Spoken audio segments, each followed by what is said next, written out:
Supposons que dans un élan d'audace, nous nous demandions pourquoi la musique est importante à nos yeux. Il semble que répondre à cette question nous amènerait à explorer les modalités et les moyens par lesquels une relation active avec des sons organisés, produits intentionnellement dans cette perspective, peut enrichir notre expérience. Et pour faire cela de manière plus féconde, il nous faudrait considérer des genres plus spécifiques de musique, et, à l'intérieur de ces genres, des exemples particuliers, car des musiques différentes peuvent être importantes à nos yeux pour des raisons différentes. Certaines musiques nous enrichissent avant tout par la transmission d'un contenu émotionnel, d'autres, davantage en stimulant la capacité de l'esprit à appréhender des structures complexes. Certaines excitent l'imagination grâce à leur aspect représentationnel, d'autres produisent une satisfaction par le sentiment qu'elles donnent d'appartenir à une tradition ou à une communauté partagée.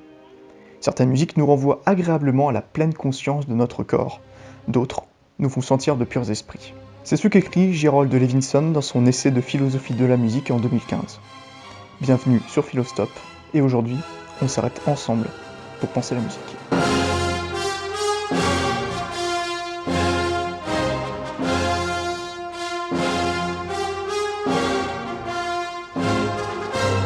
Lorsque l'on analyse une œuvre d'art, au-delà de l'émotion qu'elle peut produire en nous, nous tentons de reconstruire sa genèse, de découvrir les sources, les modèles que l'on devine sous l'assemblage, d'apprécier quels sont les éléments que l'artiste combine pour constituer un tout cohérent et personnel, entre beauté libre et beauté adhérente. Les œuvres d'art produites tout au long des siècles, telles que la littérature, la musique, la nature, les peintures, les sculptures, les lieux, la vie quotidienne, voire même les êtres qui nous entourent, tout cela constitue un immense univers d'où l'artiste peut extraire l'inspiration, l'élan, les matériaux nécessaires pour parvenir à matérialiser ses rêves. Comment définir la musique ? Pour ce faire, je vais citer un extrait du Guide de la théorie de la musique écrit par Abromont et publié chez Fayard en 2017. Que l'on soit spécialiste, théoricien ou néophyte, la musique se révèle tout aussi mystérieuse et insaisissable. Cela tient à sa nature même.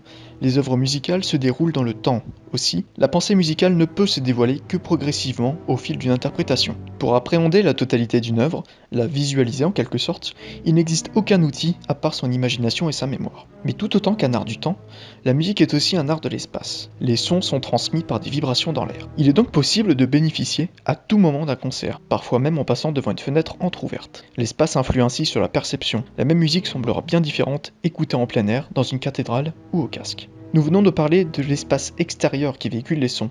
Il existe également un espace intérieur au cœur même de la musique. L'analogie traditionnelle de l'aigu et du haut, comme du grave et du bas, en donne l'intuition. Pensez aussi que la musique se répartit en avant-plan, arrière-plan, suggère des textures. Enfin, au XIVe siècle, le prologue placé en tête de ses manuscrits par le compositeur Guillaume de Machaut propose un éclairage essentiel de l'acte musical. Je cite « Musique est une science qui veut qu'on rit, chante et danse ». Gerald Levinson, dans son essai de philosophie de la musique, met en lumière l'art, et plus précisément la musique, et ce que sa représentation idéale puis formelle crée chez l'humain. Autrement dit, comment Dionysos ou la force créatrice, sauvage et impétueuse, combinée avec Apollon et son côté structuré, permettent un accomplissement des corps et des âmes, pour reprendre certaines idées de la naissance de la tragédie de Nietzsche. Dans ce livre publié en 1872, l'Allemand affirme la genèse de la tragédie ancienne, via des tragédiens de génie tels Sophocle ou Aristophane, pour n'en citer que deux, genèse de la tragédie qui se fait donc à partir de l'esprit de la musique, ayant pour but la catharsis, l'action purificatrice de l'âme et des corps. Il convient ainsi au même fait que Machaut en disant que la vie sans musique est tout simplement une erreur, une fatigue, un exil, ou encore que la musique offre aux passions le moyen de jouir d'elle-même. Pour comprendre pleinement la musique, il ne faut alors pas seulement user d'observation logique, mais également de la certitude immédiate de cette prise de position selon laquelle le développement de l'art est lié à la dualité du dionysien et de l'apollinien, car la musique se manifeste de la même manière que la dualité des sexes engendre la vie, au milieu de luttes continuelles et par des rapprochements seulement périodiques. Vitale, féconde et périodique, le concept de durée inhérent et fondamental à la musique est signalé.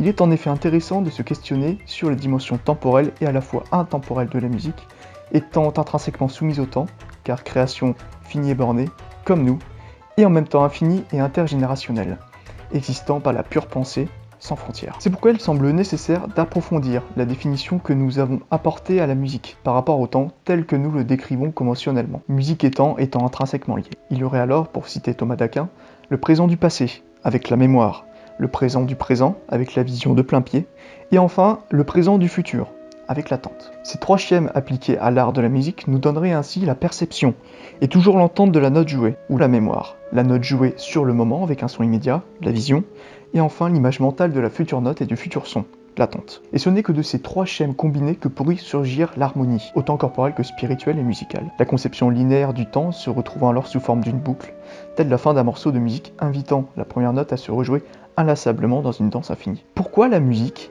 omniprésente à chaque instant de vie, peut être qualifiée comme étant utile, voire nécessaire à l'homme, à la vie?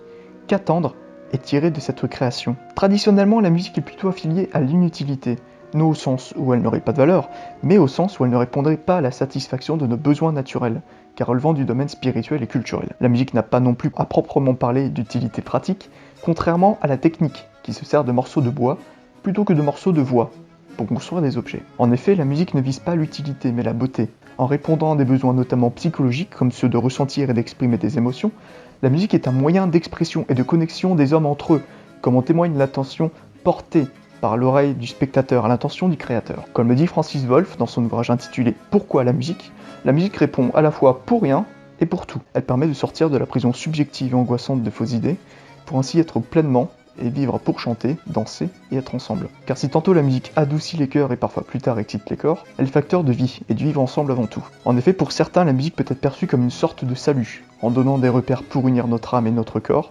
par l'entremise des sens qu'elle affecte. Des expériences concrètes d'orgasme auditif, expérimentables par tous, témoignant de l'impact concret de la musique sur notre physionomie. Union qui est d'autant plus précieuse, car le corps et l'esprit sont dans nos sociétés plus que jamais dualisés. Pour synthétiser, il conviendrait de dire que la musique est un outil pour mieux vivre avec les autres, car comme l'art en général, elle joue un rôle social. Aristote parlait ainsi de catharsis, purifiant les âmes et les libérant de leurs pulsions, angoisses ou fantasmes, au travers de ce qu'ils ressentent et imaginent. Dans son ouvrage Politique de la musique, il dit que la musique adoucit les mœurs, en favorisant ainsi le vivre ensemble. Jankélévitch pense quant à lui que la musique arrache magiquement l'homme à lui-même, en transcendant les individus et en les invitant à l'imaginaire, à se raconter des histoires qui, par force de répercussions, peuvent aller jusqu'à prendre corps dans notre propre histoire. Il y a ainsi émergence d'esprit collectif, avec possible rassemblement, témoignant de la force de la musique et de son importance politique, comme lors de festivals. La musique se présentant alors comme un facteur à la fois psychologique et social de ce qui nourrit l'esprit individuel collectif. De plus, la danse étant l'expression et la réaction corporelle directe à la musique,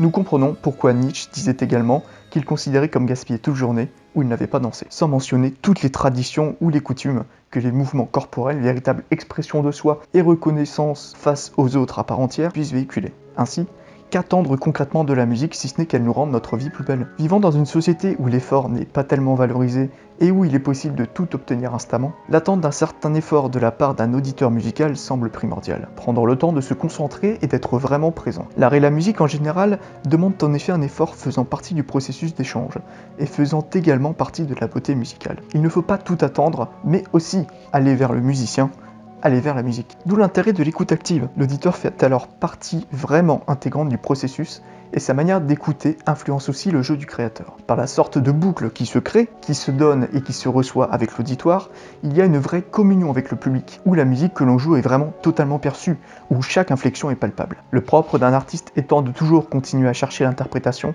une œuvre n'est par définition jamais totalement aboutie. Il y a donc une certaine dignité requise de la part de l'artiste ou du créateur pour oser partager une œuvre. De plus, une interprétation suit aussi les méandres de l'évolution de la propre personnalité de l'auteur.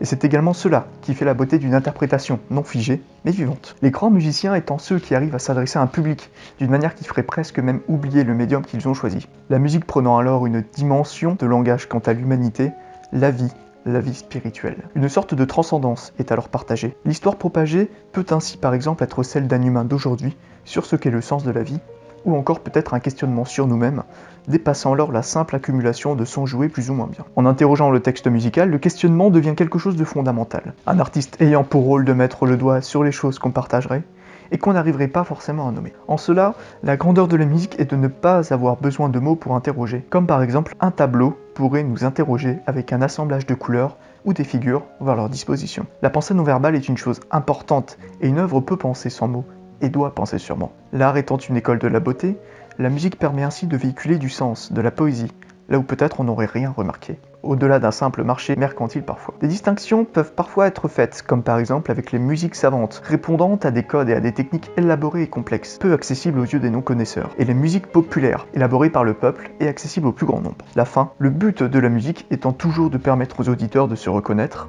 partager, appartenir à une communauté, exprimer leurs êtres. Tout n'est ensuite que question d'apprentissage, de culture, de milieu social. Dans l'idéal de la musique, dans sa fin en soi, ces distinctions n'ont pas lieu d'être. Plusieurs langues existent, mais aucune n'est supérieure aux autres dans leur valeur. L'histoire et la construction de ces différents dialectes n'étant simplement pas les mêmes. Il n'y a que le linguiste avisé qui distinguera toutes les subtilités nécessaires amenant ensuite à la compréhension générale. Autrement dit, il n'y a que l'artiste ou le passionné qui pourront comprendre expressément le but d'utiliser tel instrument à tel moment ou encore tel tempo. Ainsi, la musique peut être qualifiée comme faisant partie intégrante de la beauté et même du sublime. Ce sublime pouvant nous faire peur aux premiers abords car nous dépassant, et dont on ne pourrait pas surmonter la peur grâce à des calculs, mais dont on pourrait avoir le sentiment de la vaincre moralement par une sorte de mesure de notre force d'âme face à la force de la nature déchaînée.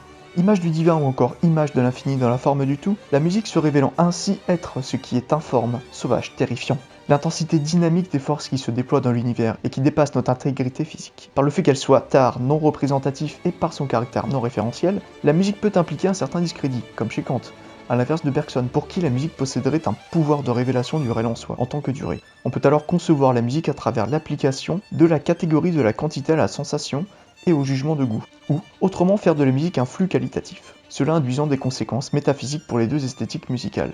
Si pour Kant la temporalité implique une coupure entre l'art et la chose en soi, qui ne peut alors se sensibiliser que de façon symbolique, Bergson saisit dans l'art l'expression d'un pouvoir d'entraînement semblable à celui de l'énergie spirituelle que manifestent les grands hommes. En conséquence, tantôt la musique est conçue comme un art formel, un agencement qui fait appel à l'intellect, tantôt conçu comme reproduisant un ordre mathématique qui est celui du cosmos. Il en est ainsi de la philosophie antique et de Pythagore en particulier, le premier philosophe qui ait parlé de la musique qui soit en accord avec une nature harmonie mathématique, ou enfin qu'elle obéisse à des règles strictes de construction formelle, comme chez Édouard Hanslick. Art expressif, qui renvoie au sentiment, capable à la fois de susciter des passions violentes, guerrières, ou de les calmer, de conduire à l'ivresse ou d'adoucir les mœurs. La musique est d'abord ce qui touche le cœur, et la mélodie l'emporte alors sur l'harmonie. En ce sens, la musique est sublime soit parce qu'on peut voir en elle une représentante d'un ordre cosmique ou divin fait de proportions, de rapports et d'harmonie, soit parce qu'on lui attribue au contraire le pouvoir de rompre un ordre du logos trop astreignant, trop figé,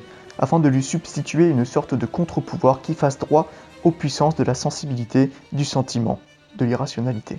De plus, il y a peut-être une alliance secrète entre philosophie et musique, dans la mesure où toutes deux ont ce pouvoir de nous transporter ailleurs, là où le bruit du monde, les jactants se sont tus, dans un univers où tout s'est subtilisé en sons harmonieux, où tout est devenu clair parce que compris. En outre, le sublime peut toutefois être créé, et non toujours apparaître comme révélation. Dans ce cas, celui-ci demande un travail de réflexion. Avec notre société ayant développé des valeurs de travail et de la pensée, il ne faut pas oublier l'aspect festif et imaginatif de l'existence. Peut-être que pour être un être de sublime, vecteur de sens par la musique, il faudrait redécouvrir les vertus de la liberté, de la création, du désir et du plaisir naturel. Il faut ainsi reconquérir notre liberté, primordiale pour retrouver la joie qui en découle, car la liberté est nécessaire à la création. En développant le monde dans la diversité, l'imagination féconde est garantie d'être là, nécessaire aux artistes lucides. Rappelons-nous bien, vital, féconde et périodique. Pour aller plus loin encore, nous pouvons dire que la musique joue un rôle non négligeable dans le rapprochement à mes corps par rapport au temps et à notre identité. En effet, nous sommes des substances dans le sens où nous sommes des êtres paradoxaux, car contingents dans un monde fini et en expansion, tandis que notre volonté semble infinie et que la mémoire fait de nous ce que nous sommes. Dans un certain sens, nous représentons tous une certaine forme de musique, avec un tempo, une durée des instruments, ou encore une intensité qui nous est propre. C'est ce que Husserl symbolise en disant que loin d'être une chose ou une substance, la conscience est une activité de projection vers les choses. Projection de la conscience, la musique n'en est pas moins mère et fille de la conscience. Elle est genèse des laminations de la pensée. La conscience est en effet toujours au-delà d'elle-même, elle se projette vers le monde, vers ses souvenirs ou vers l'avenir, comme un air envoûtant de violoncelle et de piano qui projette l'être dans un hypothétique idéal, dans une plénitude de soi et des autres. Musique et conscience ont une idée de permanence du réel dans le temps. Nous recherchons avant tout du sens dans un monde profondément nihiliste, nous voulons avoir l'impression de vivre, d'exister. C'est pourquoi la conscience ou la mémoire semblent être les clés de voûte de notre substance, de ce que nous sommes et de ce que nous devenons tout en étant modelés par les événements extérieurs, car la conscience ou la mémoire permettent au sujet de s'identifier à ses actions passées comme constitutives de son identité. La mémoire assure donc la permanence de l'identité d'une personne dans le temps, en participant à la conscience de soi que chaque individu a de lui-même. La musique, forme imagée de mémoire, est un véritable fragment de cristallisation stendhalienne. Elle est un véritable phare d'existence et d'ancrage dans l'histoire qui nous éclaire tout au long de notre vie. Nous sommes, en quelque sorte, notre propre instrument avec nos propres caractéristiques.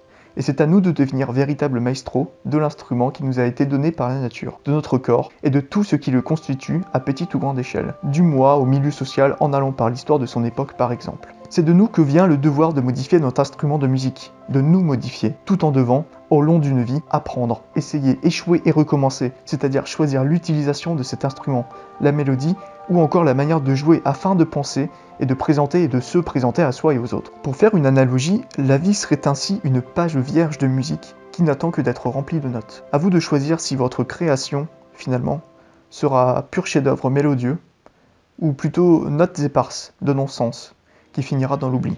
Finalement, et de manière plus générale, la musique est une forme de sublime. Cela veut dire qu'elle provoque une ivresse sans limite, notre désir se portant dans l'infini, c'est-à-dire vers la liberté. Le sentiment de sublime issu de la musique est le sentiment du beau transporté à l'infini, élargi au-delà de toute limite jusqu'à l'univers immense. Ce sentiment de sublime est la force qui nous fait vivants et qui nous tend vers l'infini, emportant notre sensibilité jusqu'à ses limites, jusqu'au suprasensible. Face au sublime, les facultés de notre esprit jouent librement, et leur jeu s'emballe. Notre esprit connaît de fait une sorte d'euphorie, ou d'enthousiasme dépassant toute limite. Ainsi, le sublime issu de la main de l'homme permet de véhiculer la prééminence de la singularité de l'existence, comme dirait Kierkegaard. Cette transcendance inclut l'existence temporelle, l'être au-delà. Comme le dit Suran dans son aphorisme issu de Syllogisme de l'amertume en 1952, Dieu peut remercier Bach, parce que Bach est la preuve de l'existence de Dieu.